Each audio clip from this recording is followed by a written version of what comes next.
Assalamualaikum warahmatullahi wabarakatuh. Perkenalkan, nama saya Tubagus Abdullahil Askar dengan NIM 66702200002, mahasiswa jurusan Ilmu Pemerintahan kelas 4A, Fakultas Ilmu Sosial dan Ilmu Politik, Universitas Sultan Ageng Tirtayasa angkatan tahun 2022. Pada kesempatan kali ini saya akan mempresentasikan hasil tugas saya mengenai review 14 jurnal yang berkaitan dengan dinasti politik.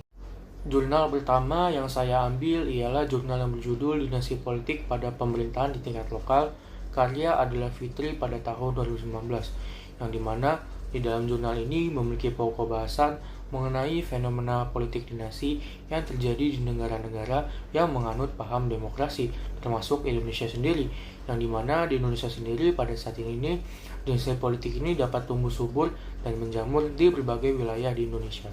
Permasalahan penelitian pada jurnal ini ialah adanya dinasti politik yang dianggap negatif karena dapat menciptakan situasi demokrasi yang terbajak oleh sirkulasi hubungan inti genealogis maupun non-genealogis, sehingga dapat menghambat hak-hak politik serta kebutuhan masyarakat umum dikarenakan tertutupi oleh kepentingan keluarga tersebut. Keunikan riset dalam jurnal ini ialah terdapat sebuah bagian bacaan yang menunjukkan betapa pentingnya peran pemerintah dalam memberikan pendidikan politik kepada masyarakat dibarengi dengan perlunya adanya kebijakan yang mengatur terkait pembatasan periode jabatan tertentu sehingga mencegah terjadinya praktik dinasti. Lalu terdapat juga sebuah keunikan di mana menyoroti perilaku masyarakat dalam berpolitik, di mana masyarakat di sini dianggap memiliki hubungan tertentu dengan para keluarga dinasti sehingga dinasti ini bisa terus bertahan. Untuk temuan dalam jurnal ini terdapat bahwasannya sebuah dinasti politik yang ada di Provinsi Riau, yang dimana dinasti politik ini memberikan kesempatan bagi politisi petahana yang berlatar belakang seorang senior, pengusaha, politisi, mantan narapidana, lokal strongman, bahkan elit partai untuk maju dalam sebuah kontestasi pemilu tahun 2019, sehingga hal ini dianggap sebagai hal yang tidak sesuai dengan iklim demokrasi yang semestinya. Jurnal kedua yang saya ambil berjudul Dinasti Politik, Basis Politik dan Kepuasan Publik, karya Wimi Halim serta Andi Ilman Hakim pada tahun 2020.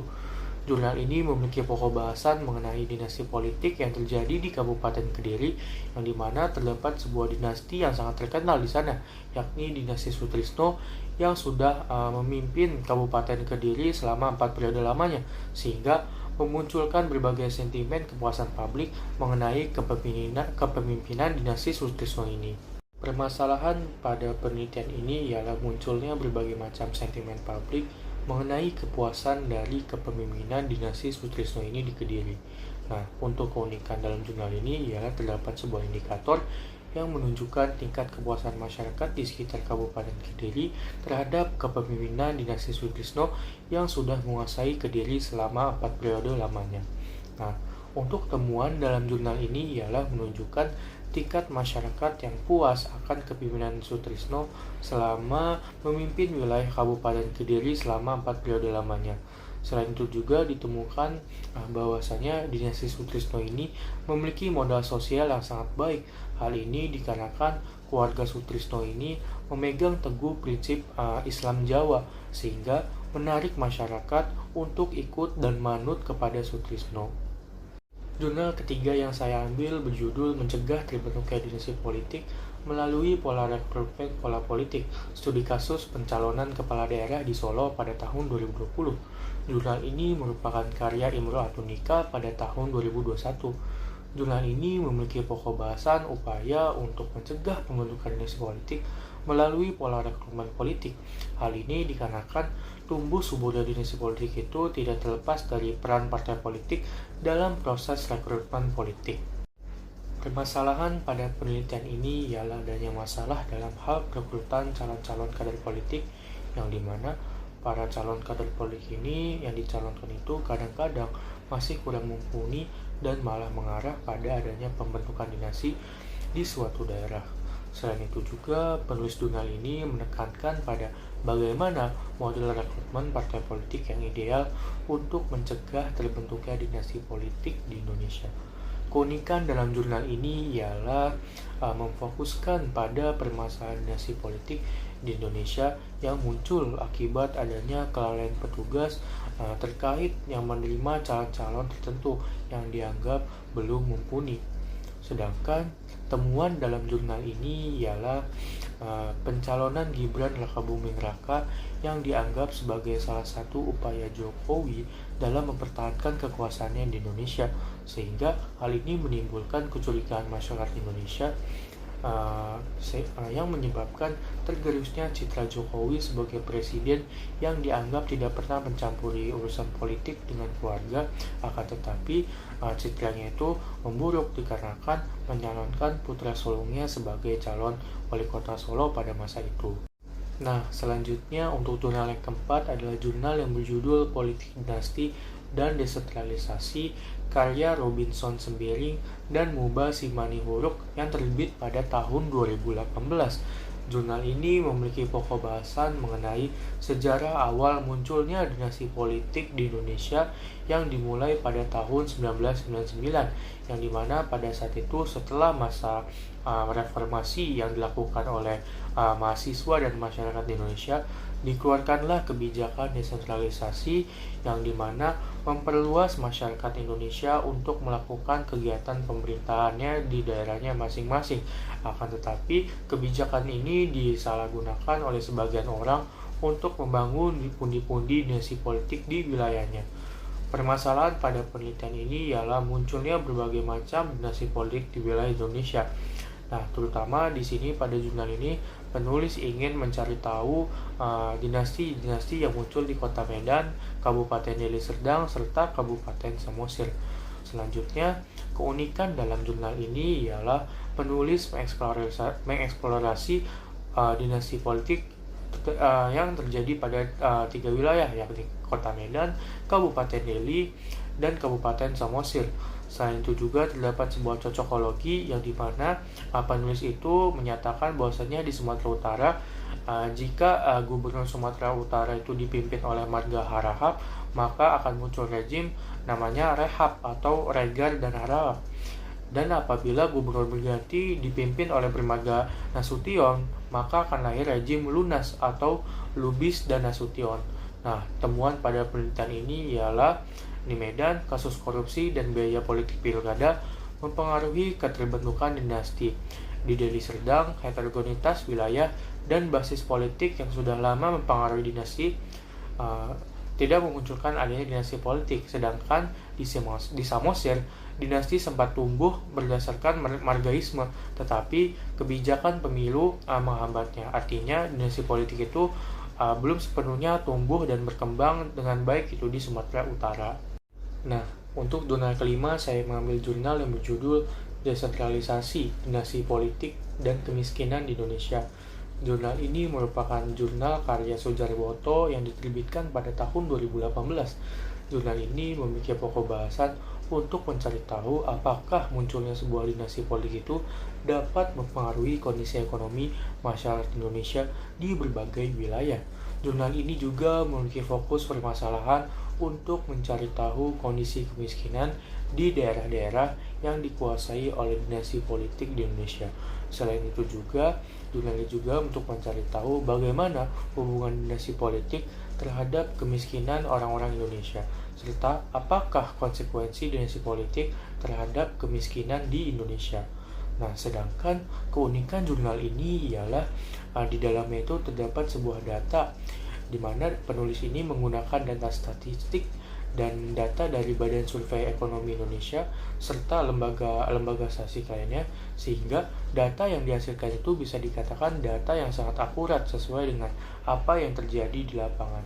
Sedangkan untuk temuan pada penelitian ini ialah menunjukkan hubungan yang signifikan antara dinasti politik dan kemiskinan, di mana di Indonesia sendiri dinasti politik itu berdampak sangat buruk gitu, sehingga dapat menyebabkan kemiskinan karena dalam kenyataannya dinasti politik itu sangat mementingkan kepentingan pribadi saja, sehingga tidak mementingkan kepentingan masyarakatnya, karena biasanya dalam membuat kebijakan para dinasti politik ini hanya mementingkan kepentingan pribadi saja, sehingga akan menggagalkan upaya penanggulangan kemiskinan di masyarakat. Jurnal ke-6, saya mengambil jurnal berjudul Fenomena Dinasti Politik dari Perspektif Aksiologis, karya Gilang Nugraha Pratama, Azmi Fitrisia, serta Ovianto, yang diterbitkan pada tahun 2023. Jurnal ini memiliki pokok pembahasan mengenai fenomena dinasti politik jika dilihat dari perspektif aksiologis. Selain itu juga, jurnal ini juga memiliki fokus permasalahan untuk mengungkap dan mengevaluasi nilai-nilai etis yang mendasari fenomena dinasti politik, serta menggali potensi serta pengaruh dinasti politik terhadap sistem politik serta kehidupan sosial masyarakat. Jurnal ini juga memiliki keunikan di mana jurnal ini tuh melihat dinasti politik melalui perspektif ilmu filsafat, yakni pandangan aksiologis. Nah, untuk temuan pada jurnal ini ditemukan bahwasanya politik dinasti ini lebih banyak didasarkan pada kedekatan personal daripada kemampuan yang dimiliki oleh individu, sehingga berdampak negatif terhadap demokrasi yang ingin dibangun. Praktik politik dinasti dapat menghambat kemunculan pemimpin berkualitas dan berpotensi menciptakan bentuk tirani yang baru. Selain itu juga, dampak politik dinasti ini juga dapat dirasakan dalam ekonomi masyarakat Indonesia, khususnya dalam konteks persaingan. Politik dinasti cenderung tidak mempertimbangkan keahlian dari para calon pemimpin, melainkan lebih fokus pada hubungan personal, sehingga dapat merugikan masyarakat dalam persaingan ekonomi. Untuk jurnal yang ketujuh, saya mengambil jurnal yang berjudul Analisis Problematika Peraturan Hukum yang Melanggengkan Dinasti Politik dalam Pemilihan Kepala Daerah di Indonesia.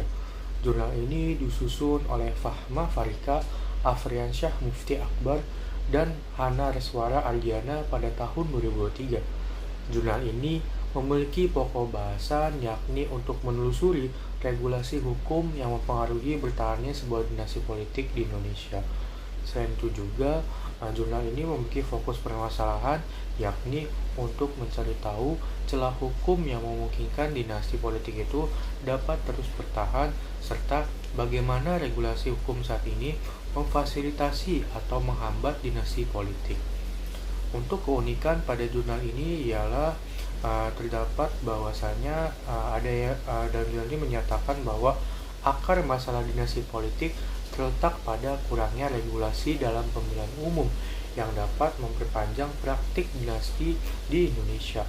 Praktik dinasti ini dapat melemahkan proses demokratis dan mengokohkan kekuasaan oligarki di beberapa wilayah Indonesia, di mana kekuasaan politik itu dikuasai oleh keluarga untuk mempertahankan posisi-posisi mereka di wilayah tersebut.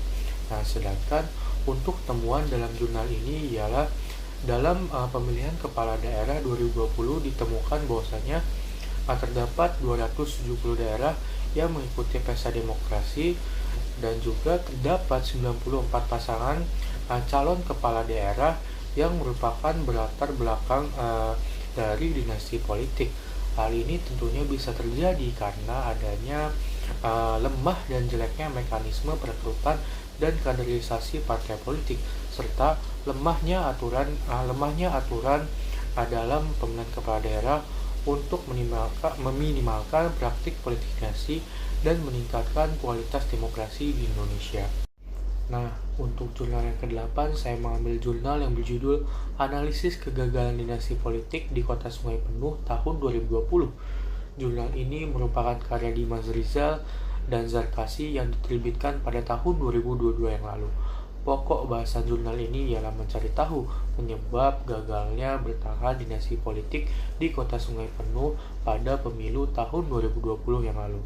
Sedangkan jurnal ini memiliki fokus permasalahan yakni untuk mencari tahu faktor-faktor apa saja yang menyebabkan kegagalan dari dinasti politik yang dibangun di Kota Sungai Penuh pada pemilu tahun 2020 yang lalu. Keunikan pada jurnal ini ialah menganalisis bagaimana kegagalan dinasti politik di wilayah Sungai Penuh, yang dimana dinasti yang dibangun oleh As-Safri Jayabakri yang merupakan seorang wali kota 2 periode ingin mencalonkan anak-anaknya, akan tetapi anak-anaknya ini malah kalah melawan pasangan akademisi dari kota Sungai Penuh lainnya. Sedangkan untuk temuan dalam jurnal ini ialah pasangan yang menjadi lawan dinasti ini, yakni Ahmadi dan Alfia ini unggul dikarenakan adanya keuntungan pada faktor demografi, dikarenakan pasangan ini berasal dari kecamatan pesisir Bukit dan Pondok Tinggi yang secara demografi wilayah itu tuh sangat diuntungkan karena merupakan wilayah yang sangat besar gitu, sehingga banyak pemilihnya. Hasil penelitian juga menunjukkan bahwasanya pasangan calon Ahmadi dan Alfia ini mendapatkan kemenangan mutlak pada 2 kecamatan asalnya, yakni di kecamatan pesisir Bukit mendapatkan 74,55 suara, sedangkan di Pondok Tinggi mendapatkan suara sah sebanyak 59,86%. Hal ini menunjukkan bahwasanya masyarakat Kota Sungai Penuh ini masih melihat figur calon pemimpin dari akademisi, dari kalangan akademisi, bukan hanya dari dinasti politik saja. Nah, untuk jurnal ke-9 yang saya ambil ialah jurnal yang berjudul Dinasti Politik Indonesia dalam Perspektif Pemikiran Al-Farabi. Jurnal ini merupakan karya Slamet Muhammad Rahmat yang diterbitkan pada tahun 2018. Jurnal ini memiliki pokok bahasan yakni menelaah berbagai macam dinasti politik di Indonesia menggunakan pemikiran Al-Farabi. Inti permasalahan pada jurnal ini ialah mencari tahu bahwasanya dinasti politik merupakan sistem reproduksi kekuasaan yang primitif karena hanya mengandalkan darah dan keturunan dari hanya beberapa orang. Keunikan dalam jurnal ini ialah penulis bisa mengkaitkan peristiwa dinasti politik di Indonesia dengan pemikiran dari Al-Farabi sehingga menghasilkan sesuatu yang sangat baru. Temuan dalam jurnal ini ialah praktik dinasti politik merupakan sesuatu yang melenceng dari ajaran agama Islam. Hal ini disebabkan bahwasanya Islam memandang kegiatan politik merupakan kegiatan yang digunakan untuk menyejahterakan kehidupan orang lain. Politik harus didasari dengan akhlak, sehingga dinasti politik ini tidak baik bagi pandangan Islam. Untuk jurnal yang ke-10, saya mengambil jurnal yang berjudul Kekuatan Dinasti Politik Ang Hamid Suganda di Kabupaten Kuningan. Jurnal ini merupakan jurnal yang ditulis oleh Dina Fadiah, Rahmi Kania, serta Ai Karyana pada tahun 2022.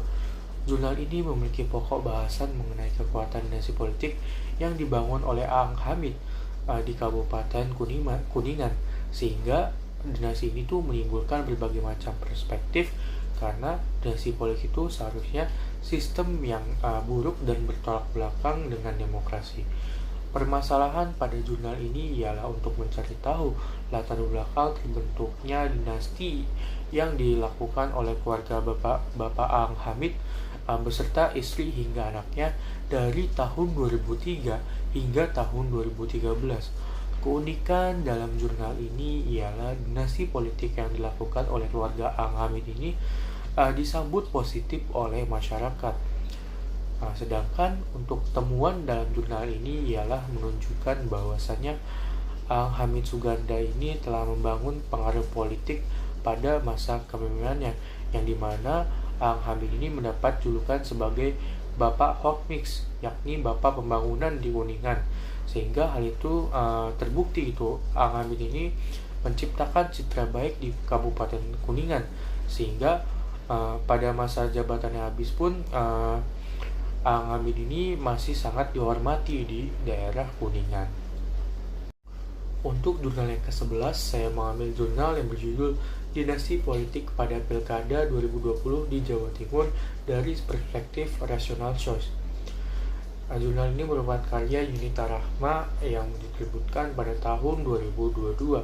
Jurnal ini memiliki pokok bahasan mengenai praktik dinasti politik dalam peristiwa pemilihan kepala daerah di Jawa Timur. Permasalahan utama dalam jurnal ini ialah guna mencari tahu bagaimana dinasti politik itu dapat mempengaruhi hasil suara dalam pemilihan kepala daerah di Jawa Timur, serta mencari tahu keuntungan dan kerugian dari adanya dinasti politik ini. Keunikan pada jurnal ini ialah penggunaan perspektif rasional choice dalam menganalisis dinasti politik, yang dimana sebuah dinasti politik itu dibentuk atas dasar pilihan sendiri dengan maksud dan tujuan tertentu. Nah, sedangkan untuk temuan dalam jurnal ini ialah hasil penelitian menunjukkan bahwasanya dinasti politik ini memiliki keunggulan dalam memperoleh suara terbanyak, tetapi juga memiliki kelemahan dalam membatasi ruang partisipasi bagi calon yang tidak memiliki hubungan darah dengan elit politik. Dengan kata lain, dinasti politik memudahkan calon yang berasal dari keluarga politik untuk meraih kemenangan, namun juga mengurangi peluang bagi calon independen atau dinasti untuk dapat memenangi kontestasi pemilu tersebut. Nah, untuk jurnal yang ke-12, saya mengambil judul Politik Dinasti dalam Pemilihan Presiden di Filipina tahun 2001 hingga tahun 2011. Jurnal ini merupakan karya Eta Passan yang diterbitkan pada tahun 2013.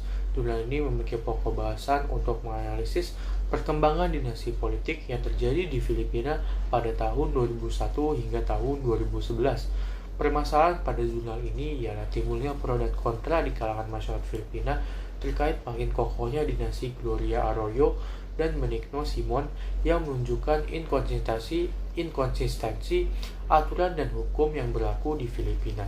Keunikan pada jurnal ini ialah memfokuskan pada dinasti yang terjadi di Filipina, karena jarang sekali para penulis itu menyoroti dinasti politik yang terjadi di negara Filipina. Sedangkan untuk temuan dalam jurnal ini ialah adanya penerapan larangan atas politik dinasti pemerintahan itu belum konsisten di Filipina, di mana di Filipina itu masih hanya sebatas dalam tataran teoritis saja, sedangkan dalam tataran praktis belum sungguh-sungguh diterapkan aturan larangan dinasti politik ini, sehingga para pemilih itu kerap kali memilih keluarganya untuk melanjutkan kekuasaannya sebagai jabatannya di pemangku di pemerintahan. Nah, untuk jurnal yang 13, saya mengambil jurnal yang berjudul Tagar Emosi Tidak Percaya dan Tagar Mahkamah Keluarga, peran media sosial Instagram sebagai wacana protes dinasti politik Presiden Jokowi. Jurnal ini merupakan karya yang ditulis oleh Mutiara S. Hapsari, Ahmad Sabik, dan Khairu dan Subandi yang terbit pada tahun 2004. Jurnal ini memiliki pokok bahasan adanya aktivitas digital dari adanya hashtag Mosi Tidak Percaya dan Mahkamah Keluarga sebagai wacana protes publik terhadap praktik dinasti politik yang dilakukan oleh Presiden Jokowi. Permasalahan pada jurnal ini ya terkait aktivisme wacana protes dinasti politik pada tagar Mosi Tidak Percaya dan Mahkamah Keluarga adalah tagar yang berkembang masif di Indonesia. Keunikan jurnal ini ialah menyoroti aktivisme digital yang jarang-jarang diteliti oleh orang lain gitu, yang dimana melalui tagar ini berperan besar sebagai media propaganda, karena penggunaan tagar ini berfungsi untuk menyimpan atau mencari suatu informasi atau berita lewat pencarian tagar tersebut. Nah, sedangkan untuk temuan dalam jurnal ini ialah bahwasanya ruang cyber ini berperan pada bidang politik. Biasanya itu disebut dengan cyberpolitik, yang dimana cyberpolitik ini memiliki dampak bagi negara demokrasi, yang dimana sebagai tempat atau sebagai medium untuk menyampaikan kebebasan berpendapat di dalamnya. Salah satu akun media sosial yang sangat viral pada saat itu yakni adalah Fraksi Rakyat yang melakukan kritik pemerintahan kepada rezim pemerintahan Jokowi dengan menggemakan hashtag Mosi Tidak Percaya serta Mahkamah Keluarga, sehingga masyarakat yang resah akan hal ini pun ikut menggaungkan hashtag ini.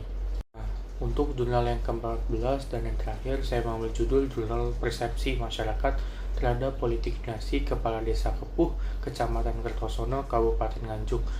Jurnal ini disusun oleh Fitra Hermansyah bersama Agus Satmoko Adi pada tahun 2017. Jurnal ini memiliki pokok bahasan mengenai dinasti politik yang terjadi di wilayah Desa Kepuh, Kecamatan Kertasono, Kabupaten Nganjuk. Permasalahan dalam jurnal ini ialah untuk mengetahui bagaimana persepsi masyarakat terhadap politik dinasti yang dilakukan oleh Kepala Desa Kepuh.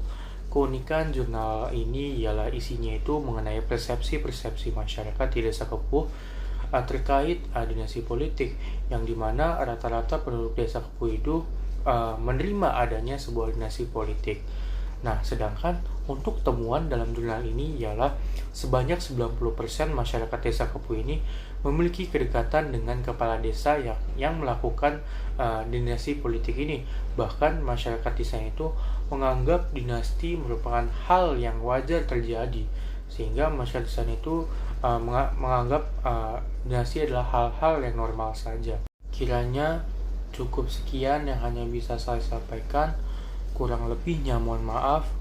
Wabillahi taufiq wal hidayah. Wassalamualaikum warahmatullahi wabarakatuh.